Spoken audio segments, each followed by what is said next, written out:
اعوذ باللہ من الشیطان الرجیم بسم اللہ الرحمن الرحیم الحمد للہ رب العالمین وصلی اللہ علی محمد وآلہ الطاہرین اللہم صلی علی محمد وآل محمد وعجل فرجہم. السلام علیکم ورحمۃ اللہ وبرکاتہ. وعلیکم السلام ورحمۃ اللہ وبرکاتہ. خیریت سے آپ سب لوگ ٹھیک ہیں؟ جی آپ کیسے ہیں؟ عائشہ، اسد سعید صاحب، منچا فاطمہ، حفیظہ، فریضہ، فاطمہ زہرا، سیدہ فرحین، شاہی فاطمہ، سہیل اور سیدہ. جی ہماری گفتگو کتاب آشنائی بفلسفہ میں جی چل رہی تھی روش عقلی فلسفے میں. جی کیا گفتگو چل رہی تھی؟ کوئی سا بھی سبجیکٹ، کوئی سا بھی علم، کسی بھی چیز کا جب ہم علم حاصل کرتے ہیں، کسی چیز کو سیکھتے ہیں، اس کو جو سیکھنے کا ذریعہ، طریقہ، روش ہے وہ الگ الگ ہوتی ہیں. کچھ باتیں جو ہم سیکھتے ہیں وہ عقل کے ذریعے سے سیکھتے ہیں. کیسے؟ اس میں عقل کا کام ہوتا ہے صرف. جی اور کبھی جب ہم بعض چیزیں سیکھتے ہیں وہ تجربے سے سیکھتے ہیں.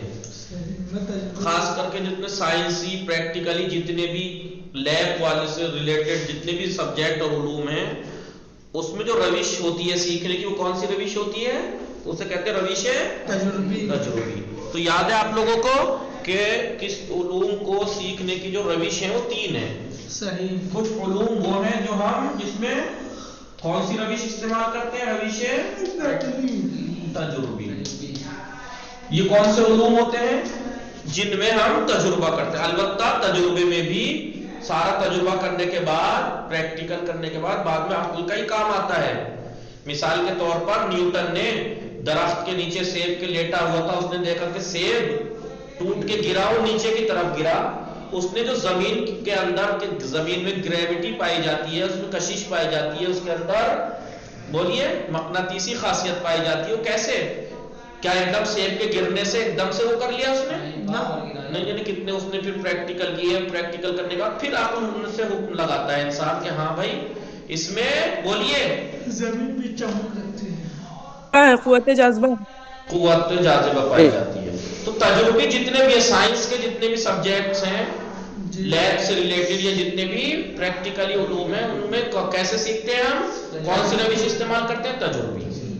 لیکن کچھ سبجیکٹ یا کچھ علوم ایسے ہیں جس میں ہم روش کون سی استعمال کرتے ہیں؟ روش عقلی. نقلی. روش نقلی کیا ہوتی ہے؟ اس میں ہم اپنے عقل سے یا اپنے تجربے سے نہیں فیصلہ کر سکتے جی. نہ تو ہم اس میں پریکٹیکل سے بتا سکتے ہیں اور نہ ہی اپنی عقل سے کچھ فیصلہ کر سکتے ہیں. یہ کون سے والے سبجیکٹ ہوتے ہیں جو گزرے ہوئے حادثات سے ریلیٹڈ ہوتے ہیں، گزرے ہوئے تاریخی حادثات. مثال کے طور پر مثال دی تھی کہ جیسے جنگ احد میں مسلمان کفار سے ہار گئے، کافروں سے مسلمان ہار گئے. اس ہارنے کی وجہ کیا پتہ لگائی؟ کہ رسول اکرم صلی اللہ علیہ وآلہ وسلم نے جو حکم دیے تھے، جو انہوں نے باتیں بتائی تھی، اس پہ عمل پورا نہیں کیا، یہ ہار کی سبب بنی. تو کیا آپ تجربے سے بتا رہے ہیں یہ بات کہ کیا چیز ہار کا سبب بنی؟ یا وہاں لکھا ہوا ہے، اس کا ہم نے تاریخی مطالعہ کیا، اس کا ریسرچ کیا، اسٹڈی کی، تو اس میں ہم نے نقل یعنی لکھت روپ سے بتایا جاتا ہے. یا مثال کے طور پر ناگاساکی پہ امریکہ نے جاپان کے 2 شہروں پہ بم کب گرایا؟ تو کیا ہم بیٹھ کے سوچ کے عقل سے تھوڑے ہی استعمال کریں گے اس میں کہ بیٹھ کے سوچیں اور عقل سے ایک تاریخ کا فیصلہ کر لیں گے جی اس تاریخ میں کیا تھا؟ نہیں. ہم اس کا ہسٹری کا مطالعہ کریں گے، دیکھیں گے اور حوالہ دیں گے. مین اس کے حوالے دیں گے کہ فلاں فلاں کتاب میں یہ بات نقل ہے، فلاں اخبار میں آئی تھی، یہ ہوا تھا، وہ ہوا تھا. یہ روش وہاں استعمال ہوتی ہے. ٹھیک ہے. تو وہ کیسا آپ کو پتہ لگا؟ یہ روش. ایک علوم کو سیکھنے کی ایک روش ہوتی ہے، روش عقلی. روش عقلی. بعض سبجیکٹ ایسے ہوتے ہیں جس میں صرف کام عقل سے کے ذریعے سے ہم پتہ لگاتے ہیں. جیسے مثال دی تھی 2 خط موازی، 2 اپوزٹ لائنیں،